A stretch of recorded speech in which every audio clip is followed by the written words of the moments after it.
Hello guys! Marami tayong napulot ngayon sa basura. Charot!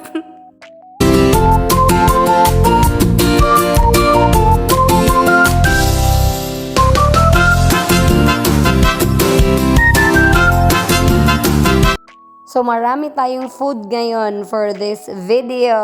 So, pero before that, before ko discuss about dyan, mag-unboxing muna tayo. Charot.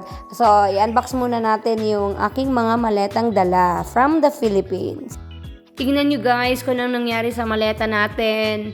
Nasira siya, hindi na talaga siya magamit. So sa pagkakatanda ko, kinuha ko yung mga luggage ko during sa first entry namin sa US, which is sa LAX, sa Los Angeles. So, wala namang akong napansin na nasira doon kasi tiningnan ko pa yan kasi yun yung pinakamabigat kong maleta. At nung nakita ko na siya, yung last arrival na namin, doon ko palang napansin na nasira talaga siya. Buti na lang at naka-plastic siya. So ayan, binubuksan ko na yung mga laman ng ating maleta. So yung laman dyan are medicines para sa mga anak, sa akin din.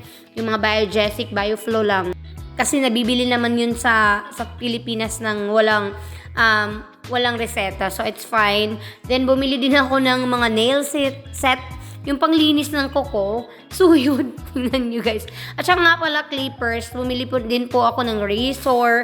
Kasi nga daw, mahal dito magpagupit. Yan razor para sa mga anak ko. And yan, panlinis ng kuko. Ako na lang yung maglilinis kahit hindi ko naman talaga alam. Kasi daw, imagine, yung pagpapagupit mo lang is already $25. Kung sa atin yun, 1,000 na.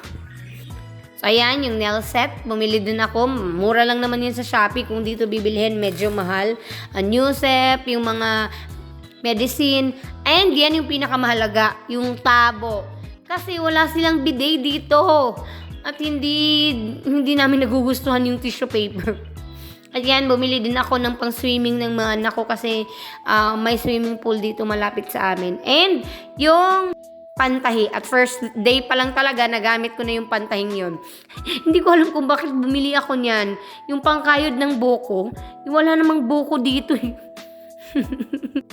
So, ito naman yung second na maleta natin, yung green. This is 32 inches large. Yung mga laman dyan is mga damit ko halos, damit sa mga anak ko. Konting damit lang naman yung dinala ko. So, kung bakit kaya apat, di ba? Siguro sasabihin niyo, bakit apat? Konting damit lang pala pinagdadala mo, charot. Syempre guys, apat kami. May mga anak din kami, charot. Ayan okay, rati. So, maraming laman yan. Punong-puno.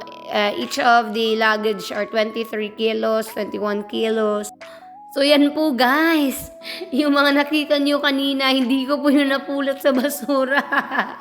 Dala ko po yun. So, nagdala po ako ng mga product na usually ginagamit namin sa Pilipinas kasi mas mura dun. Kung bibilhin ko yun dito sa Asian store, medyo mahal. So, ayan guys, hindi ko po yun napulot. Kung napansin nyo sa unang video ko, Filipino food naman yun, Filipino products yan. So, ayan po yung laman ng maleta ko kung bakit mabigat siya. Wala siyang masyadong damit, pero marami siyang groceries.